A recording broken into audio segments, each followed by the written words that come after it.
تعينك الأكبر والمظهر الأطهر لاسمك الأعظم بعدد تعينات ذاتك وتجليات صفاتك وعلى آله وصحبه كذلك. سٹیج پر موجود عزت مآب مہمانان گرامی،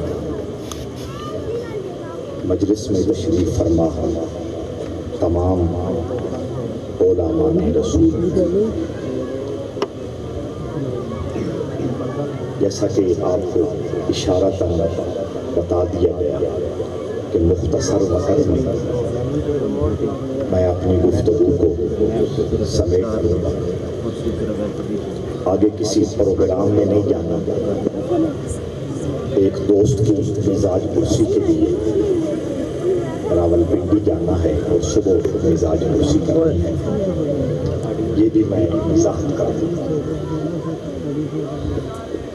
کچھ باتیں اپنی بنیادی گفتگو سے پہلے آپ دوستوں کی توجہ کے لیے ضرور عرض کرنا چاہوں گا.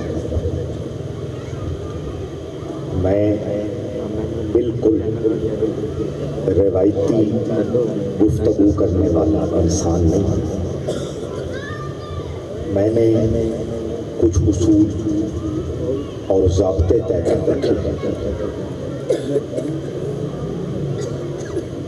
اس کی وجہ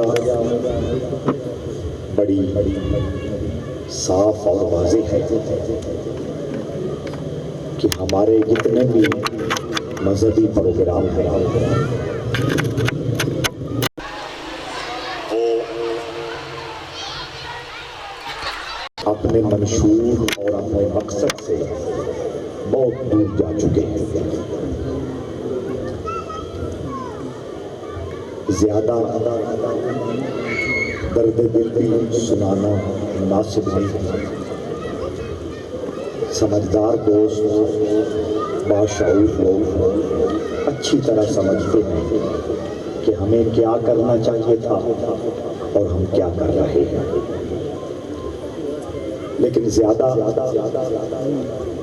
الجھن پیدا نہیں کرنا. میں ہمیشہ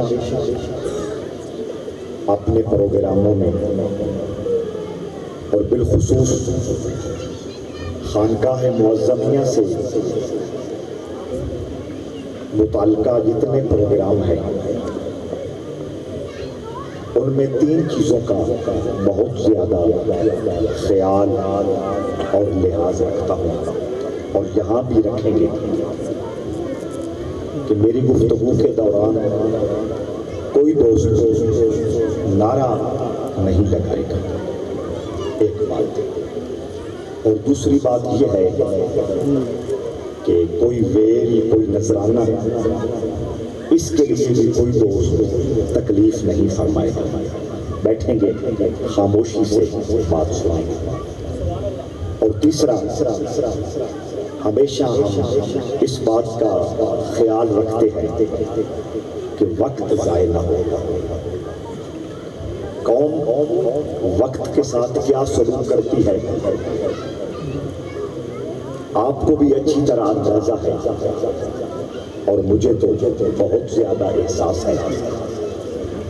حضرت شمس العارفین خواجہ محمد شمس الدین سیالوی رحمۃ اللہ تعالی علیہ نے ایک مرتبہ اپنے دوستوں اور اپنے متوسلین کی تربیت کرتے ہوئے فرمایا تھا،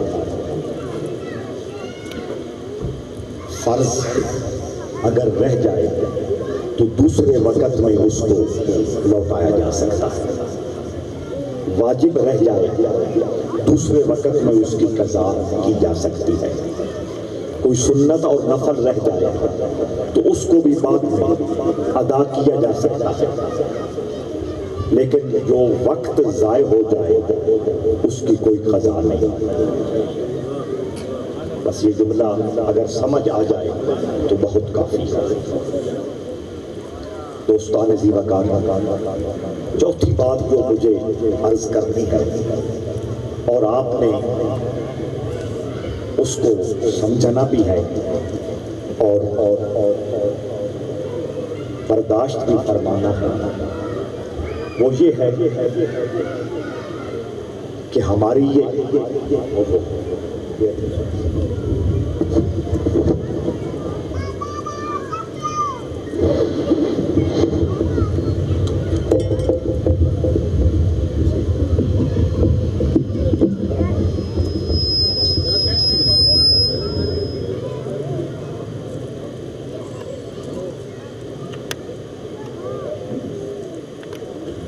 چوتھی بات جو میں نے عرض کرنی ہے، اس کی طرف آپ نے اور زیادہ توجہ اور دھیان دینا ہے۔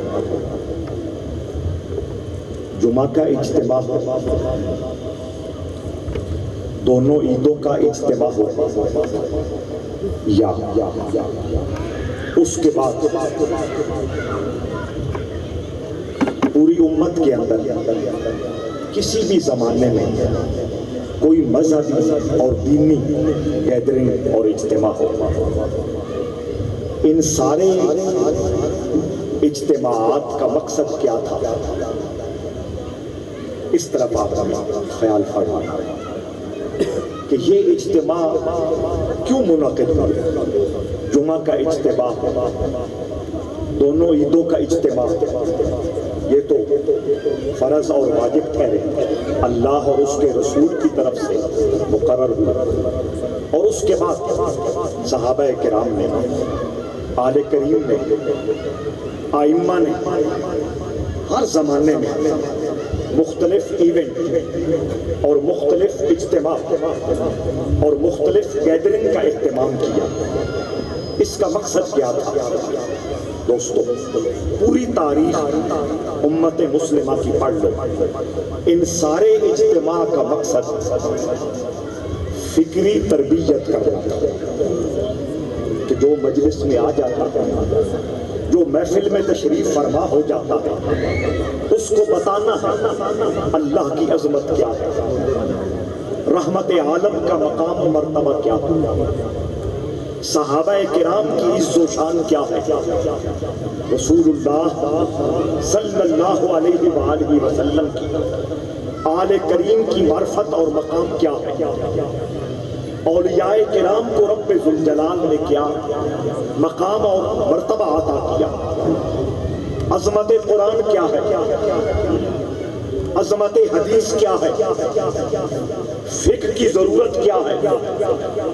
کہیں بھی کوئی مسلمان فکری اعتبار سے غلطی کر رہا ہو، کسی غلط راستے پہ چلنے لگا ہو، تو ان اجتماعات اور ان محافل میں تدبیر کے ساتھ، سلیقہ کے ساتھ، حکمت کے ساتھ، محبت کے ساتھ اور دلیل کے ساتھ آنے والوں کو بتایا جاتا تھا اور سمجھایا جاتا تھا کہ صراط مستقیم یہ ہے۔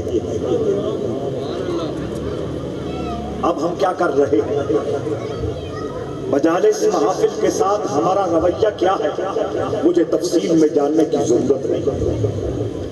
شرک پور شریف پنجاب کا مشہور روحانی مرکز ہے، وہاں کے بزرگ مؤسس اعلیٰ حضرت میاں شیر محمد شرک پوری رحمہ اللہ مسافری میں تھے، کسی مسجد میں نماز ادا کی، سارے نمازی چلے گئے، ایک نمازی باقی رہ گئے، امام مسجد صاحب اس نمازی کو نماز سکھانے لگے، یاد کرانے لگے، اس کے بعد نماز کے آداب بتلانے لگے، اور آداب بتلاتے ہوئے امام صاحب نے کہا جب تو نماز میں کھڑا ہوگا جہاں سجدہ کرنا ہے اس جگہ کو دیکھے گا، جب تو رکوع میں جائے گا اپنے پیروں کی طرف نظر، اور جب تو سجدے میں جائے گا تو اپنے ناک کو دیکھنا ہے، اور جب تو التحیات بیٹھے گا اپنی گود کو دیکھنا ہے۔ میاں صاحب معرفت الہی میں گھنتے ہوئے تھے، محبت الہی سے سرشار ذات پاک کی، نعرہ لگایا اور زور سے بولے، امام صاحب جسے دیکھنا ہے اسے کب دیکھنا ہے؟ کبھی زمین دکھاتے ہو، کبھی گود میں پھراتے ہو، کبھی نکوڑا دکھاتے ہو، کبھی پاؤں دکھاتے ہو۔ جس کے لیے نماز پڑھ رہے ہو اسے کب دیکھنا ہے؟ مثال کافی ہے سمجھنے کے لیے کہ جس کے لیے یہ مجالس، یہ محافل، یہ اخراجات، یہ بہترین وقت استعمال ہوتے تھے، وہ کہاں ہے؟ بس دوستان عزیز وقار، یہ بنیادی 4 باتیں تھیں جو بطور دعوت میں آپ کو پیش کر رہا ہوں کہ اس حوالے سے اپنی مجالس کو، اپنی محافل کو بہت خوبصورت بنانے کی کوشش کریں۔ اور آج کی اس باوقار نشست میں میں رحمت عالم صلی اللہ تعالیٰ علیہ وآلہ وسلم کا اپنے غلاموں کے ساتھ، اپنے چاہنے والوں کے ساتھ، اپنے پیار کرنے والوں کے ساتھ رویہ کیا تھا، حضور کی کرم نوازیاں کیا تھی، حضور کی بندہ نوازیاں کیا تھی، حضور کی کرم گستری کیا تھی، اس پہ کچھ مثالیں پیش کر کے بات کو ختم کرنا چاہوں گا۔ حضرات عزیز وقار، رات کا سناٹا ہے، رحمت عالم صلی اللہ علیہ وسلم اپنی زوجہ مطہرہ سیدہ میمونہ کے گھر آرام فرمانے کے لیے تشریف لے جاتے ہیں۔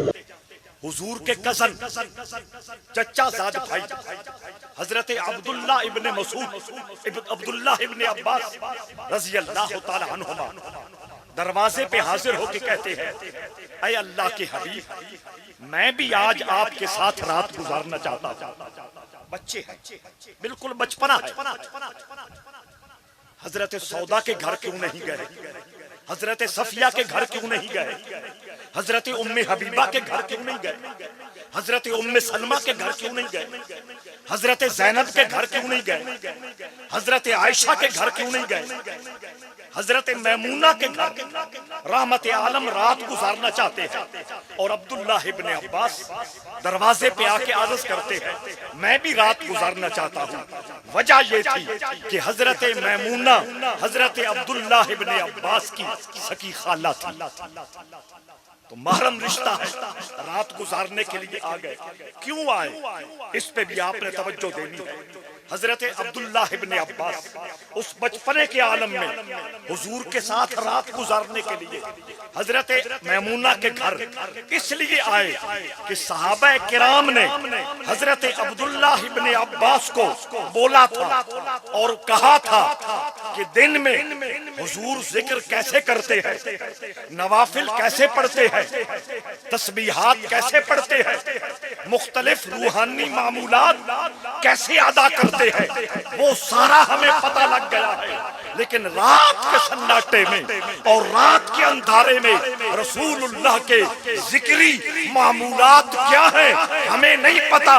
تم حضور کے گھر جا کے آرام کرو اور وہاں رات گزارو، اور صبح آ کے ہمیں بتانا حضور نے کتنے رکعت نماز نفل ادا کی ہے، حضور نے ذکر کیا ہے تو کتنا کیا ہے، ذکر جہر کیا ہے یا ذکر خفی کیا ہے، قرآن پاک نوافل کے اندر کتنا پڑھا ہے۔ دوستان عزیز وقار، آگے جانے سے پہلے میں یہ بات یہاں عرض کر کے آگے جاؤں گا کہ جو مرشد کامل ہوتا ہے، جو مربی کامل ہوتا ہے، ہمیں اگر اس کے ساتھ پیار ہے، محبت ہے، سچی عقیدت ہے، اور اس کی ذات سے ہم روحانی فیض لینے کی توقع اور امید رکھتے ہیں، تو ہمیں پھر اپنے مرشد کے ذکر و فکر کو دیکھنا ہوگا، مرشد کے روحانی معاملات کو دیکھنا ہوگا، مرشد کے اوراد و وظائف کو دیکھنا ہوگا۔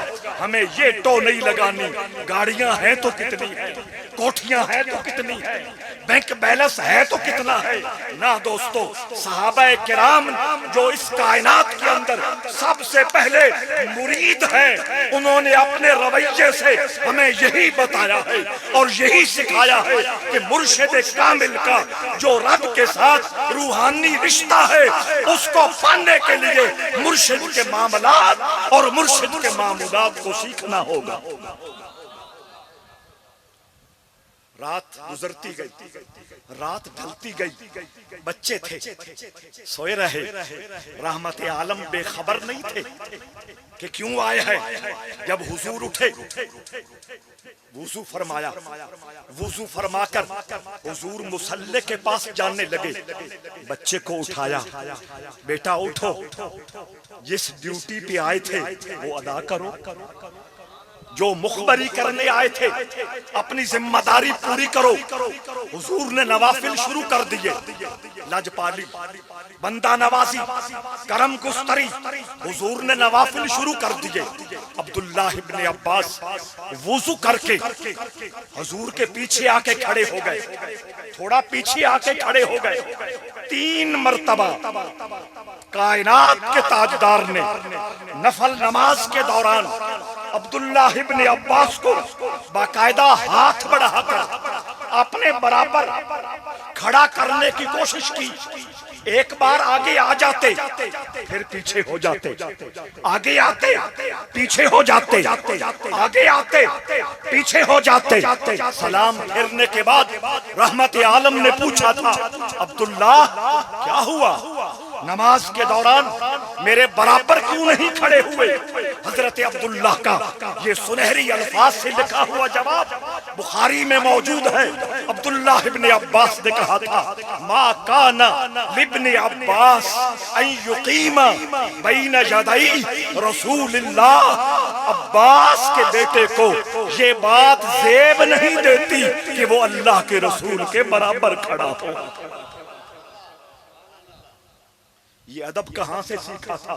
قرآن نے بھی نہیں بتایا تھا، حضور نے بھی نہیں سمجھایا تھا کہ نماز کے اندر میرے برابر کھڑے نہیں ہونا۔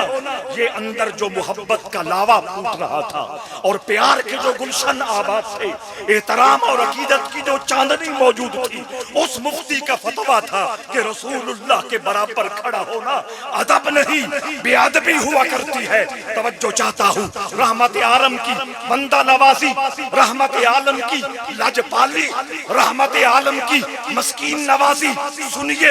جب عبداللہ ابن عباس نے کہا عباس کے بیٹے کو زیب نہیں دیتا کہ رسول اللہ کے برابر کھڑے ہو، حضور نے یہ نہیں فرمایا تو بدعت کر رہا ہے، تو شرک کر رہا ہے، نماز اور نماز میں سب برابر ہوتے ہیں۔ نہیں، حضور اتنا راضی ہوئے، حضور اتنا خوش ہوئے، اسی وقت دعا دیتے ہوئے فرمایا، اے اللہ عباس کے بیٹے کا سینہ قرآن کے نور سے روشن فرما دے۔ تو پتہ یہ چلا حضور کا ادب کرنے سے، حضور کا احترام کرنے سے شرک نہیں ہوتا، بدعت نہیں ہوتا، مقام رسالت اور مقام نبوت کے حوالے سے کوئی پرابلم نہیں ہوتا۔ حضور کا ادب کرنے سے اللہ کا قرآن سینے میں جمع ہو جاتا ہے۔ تو یہ حضور کی بندہ نوازی اور حضور کی لجپالی کا انداز ہے۔ بہت ساری مثالیں ایک سے ایک بڑھ کر میرے پاس موجود ہے، لیکن ایک مثال دے کے اپنی گفتگو کو سمیٹ رہا ہوں۔ بھرپور توجہ چاہتا ہوں۔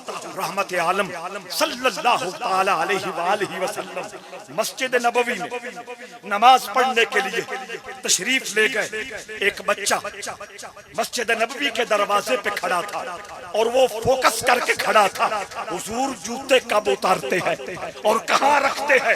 حضور نے وہیں جوتے رکھ لیے۔ وہ بچہ آگے بڑھا، حضور اندر مسجد میں چلے گئے۔ اس بچے نے رحمت عالم کی توجہ میری طرف، رحمت کے عالم کے جوتے اٹھائے، اپنی گود میں رکھے، اپنے کپڑوں کے ساتھ انہیں صاف کرنا شروع کر دی۔ کبھی اوپر سے صاف کرتا ہے، کبھی اندر ہاتھ ڈالتا ہے، کبھی نچلے تلوے پہ اپنے کپڑے کو پھیرتا ہے۔ حضور کے جوتے صاف کر رہا ہے۔ حضور نماز میں ہے، حضور ذکر و فکر میں ہے، حضور تربیت غلاموں میں ہے، حضور تبلیغ دین میں مصروف ہے۔ جتنا وقت چاہا مسجد میں گزارا۔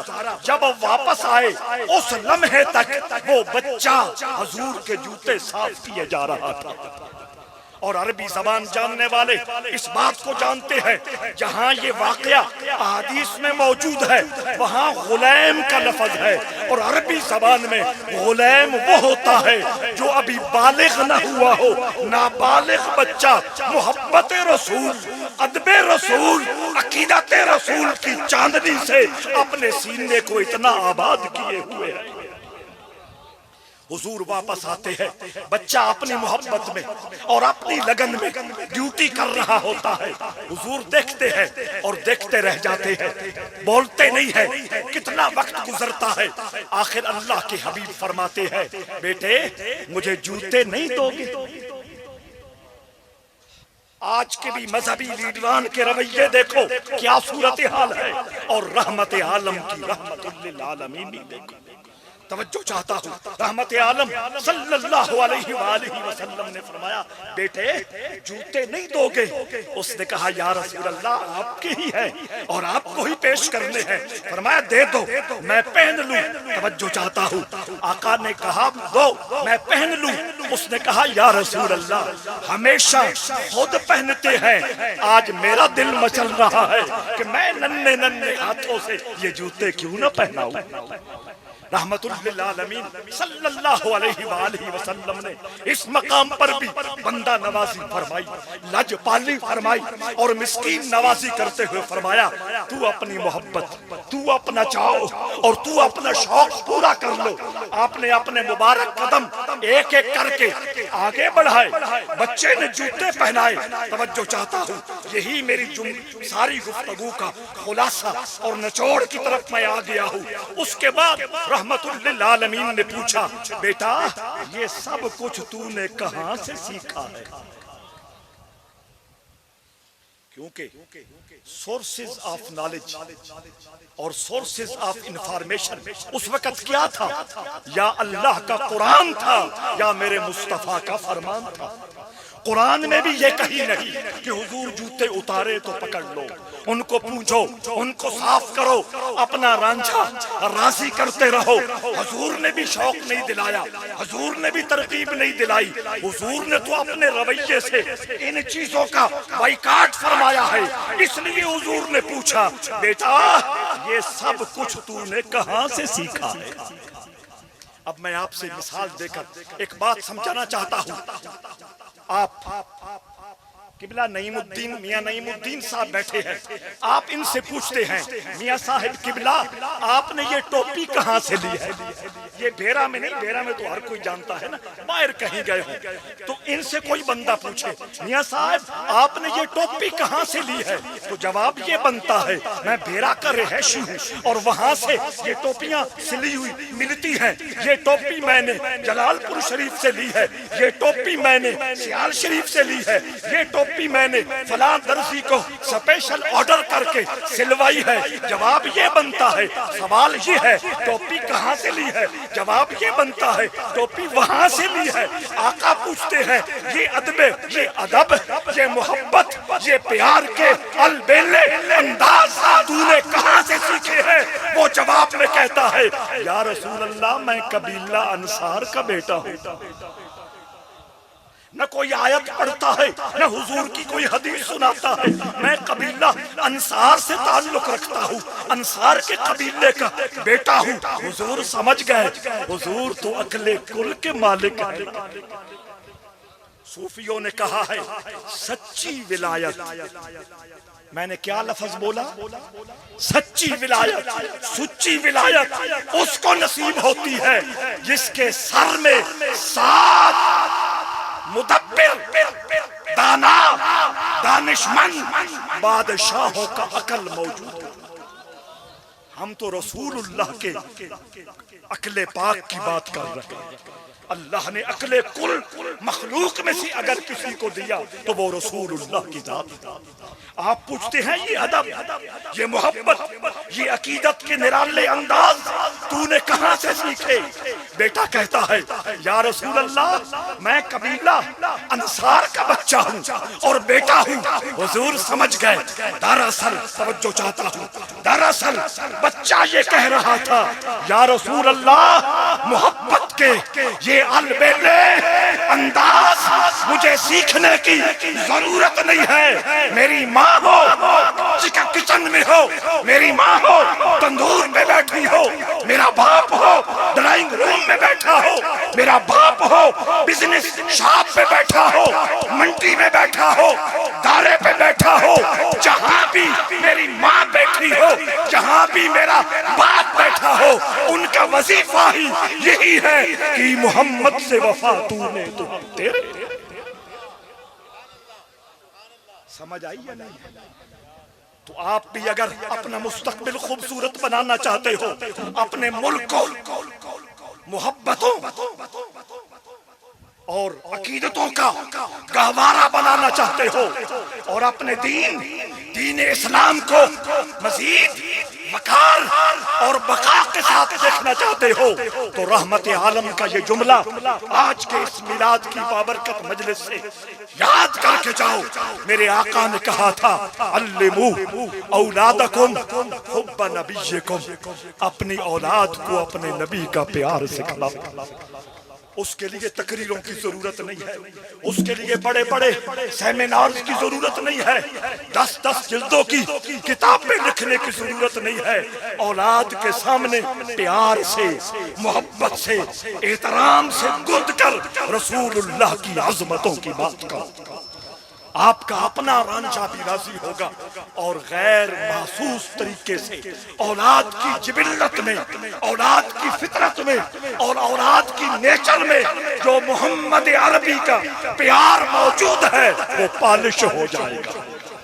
تو امام محبت نے اسی حقیقت کو ان لفظوں میں کھول دیا: تجھے جانا، تجھے مانا، نہ رکھا غیر سے کوئی کام، للہ الحمد میں دنیا سے مسلمان گیا.